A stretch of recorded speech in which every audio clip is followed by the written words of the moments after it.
नमस्कार साथियों। शराब स्वास्थ्य के लिए हानिकारक है, ये तो हम सब जानते हैं। और शराब की लत इंसान को, परिवार को, समाज को बर्बाद कर देती है, ये भी हम सब जानते हैं।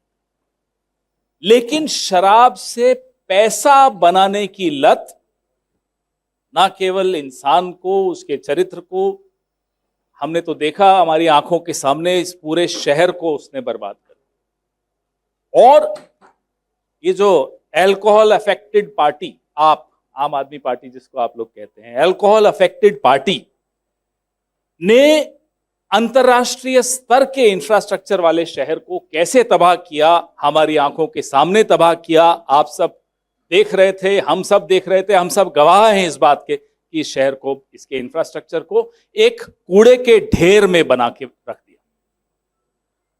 दिल्ली के शराब के ठेकों की जो दलाली, उसमें लिप्त शराब मंत्री का एक खुलासा। और हैरानी की बात है, ये इसी पार्टी में हो सकता है कि जो शराब मंत्री था, जो शराब का मैनेजर था ठेकेदार, ठेके बांटने का, वही शिक्षा मंत्री था।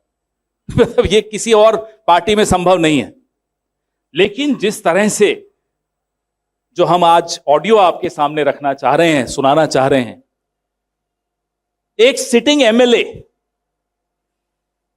आम आदमी पार्टी का एक सिटिंग एमएलए खुलासा कर रहा है अपनी ही पार्टी के कैबिनेट के शराब मंत्री या शिक्षा मंत्री का, कि कैसे उन्होंने घोटाला किया।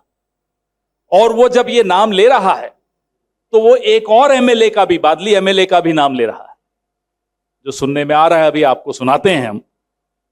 जिस तरह से एक बोतल पर एक बोतल फ्री, यही थी स्कीम, एक बोतल पर एक बोतल फ्री, ये पैसा दो, लाइसेंस लो, जो नीति ये लोग लाए, पूरी सरकार, पूरी इनकी पार्टी शराब के काले कारोबार में डूब गई। जैसा कि उस दिन हम चर्चा कर रहे थे, ये बोलते थे केजरीवाल जी की हर मर्ज की दवा है उनके पास।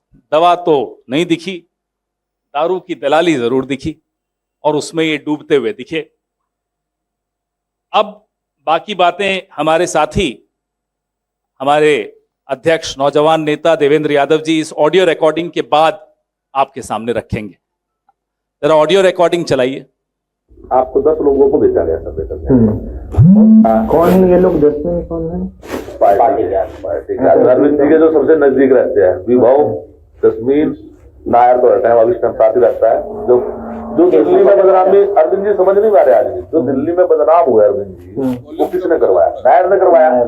क्योंकि जो दारू की पॉलिसी लेके आया, नायर लेके आयु पैसे के लिए। ये जो चुनाव, देखो पब्लिक सब समझती है, मैं तो पार्टी में रहा हूँ आज भी, हम कि अंदर हम पब्लिक की सोच पूछे ना यार। दारू, मैं मनीष जी को जब दारू पॉलिसी लाया था, मैं मनीष जी के साथ बैठा था, मैं सर इसको रहने दो, जो नेगेटिव फैलाएगी क्षेत्र में। करा यार, तुझे क्या पता पार्टी को पैसे चाहिए होते हैं, कहां से आओगे, इतने स्टेटों में चुनाव है, कैसे लड़ोगे? तो यार कहीं ना कहीं मेरे से तो यहां तक कहा, तू भी कर ले सेटलमेंट, तेरे भी खुल जाएगा। बड़ा कंपनी ये वो बात बच गया था, तो नक्शा तो बना लिया था, प्लान बना लिया था मन्ना राजेश ने मिलकर कि भाई अब बना ला, बड़ा मैं तो बच गया। भगवान का शुक्र हुआ ना, हम भी आज जेल में होते दारू केस में। तो ये नायर ने पॉलिसी बनाई, ऐसे करके ऐसे ऐसे। उस टाइम गुजरात चुनाव लड़ा, पैसा तो इतना थोड़ी था। गोवा के हर चुनाव लड़ा इन्होंने पूरा, फिर पंजाब दिल्ली में है, पैसा कहाँ से था? पैसा तो सभी इन्हीं रास्तों से आया था। चलो अब तो पंजाब से आ रहा है इनके पास लगाने के लिए, अब तो पंजाब से लाया जा रहा है। तो आपने ये सुना, ये नरेला के सिटिंग एमएलए हैं शरद चौहान, जो वार्ता कर रहे हैं किसी से और बता रहे हैं कि मनीष के साथ ये बैठे थे जब नायर शराब पॉलिसी लाया, उसके ऊपर चर्चा हुई, और इन्होंने मनीष को कहा कि भाई ये मत करिए, ये क्षेत्र में बड़ी गड़बड़ हो जाएगी, हर क्षेत्र में ये शराब की दुकानें खुल जाएंगी। तो मनीष ने कहा कि अगर ये नहीं करेंगे तो चुनाव लड़ने के पैसे कहां से आएंगे, ये बोल रहे हैं। मैं तो सिर्फ आपको सुना रहा हूं, अभी आप सबके पास ये रिकॉर्डिंग भेज भी रहे हैं हम। भाई हम इलेक्शन कहां से लड़ेंगे? फिर ये आगे शरद चौहान बोलते हैं कि उसके बाद गुजरात का इलेक्शन लड़ा, गोवा का इलेक्शन लड़ा, तो पैसे यहीं से आए।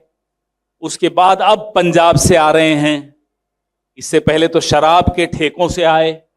ये शरद चौहान के शब्द हैं, आपके सामने। फिर बोला कि मुझे मनीष ने कहा कि तुम भी सेटलमेंट कर लो 2 कंपनियों से, तुम्हारा भी खुलवा देते हैं।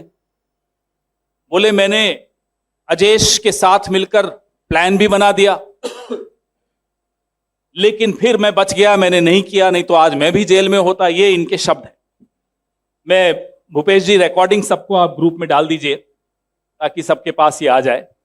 आपके सामने है, सिटिंग एमएलए है, फिर से इलेक्शन लड़ रहे हैं, इसी पार्टी की टिकट पर लड़ रहे हैं और अपने मन की भड़ास निकाल रहे हैं कि देखो ये गलत किया मेरी सरकार ने, मेरे शराब मंत्री ने, शराब शिक्षा जो भी आप कहना चाहें उस मंत्री ने ये गलत किया, लेकिन पैसों के लिए किया।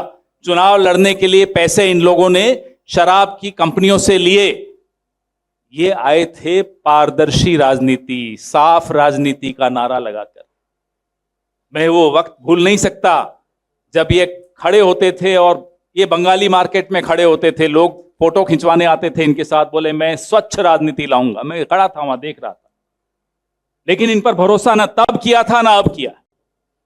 इनकी असलियत अब आपके सामने है कि कैसे, और किसी भी राज्य का मुख्यमंत्री, देवेंद्र जी और मैं आज चर्चा कर रहे थे अभी कमरे में, भारत के इतिहास में कभी ऐसा नहीं हुआ होगा कि एक राज्य के मुख्यमंत्री ने राष्ट्रीय अंतर्राष्ट्रीय स्तर का घोटाला किया हो।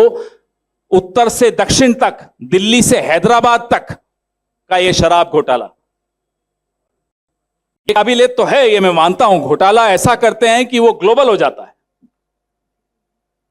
दिल्ली वाले अब बर्दाश्त नहीं करेंगे। दिल्ली के लोगों को, अपने बच्चों को शिक्षा देने के लिए एक शराब घोटाले का मैनेजर नहीं चाहिए। Stay ahead with our cutting-edge news app. Instantly access the latest shorts in just 1 minute and breaking news in just 50 words. Download now for a smarter, faster news experience.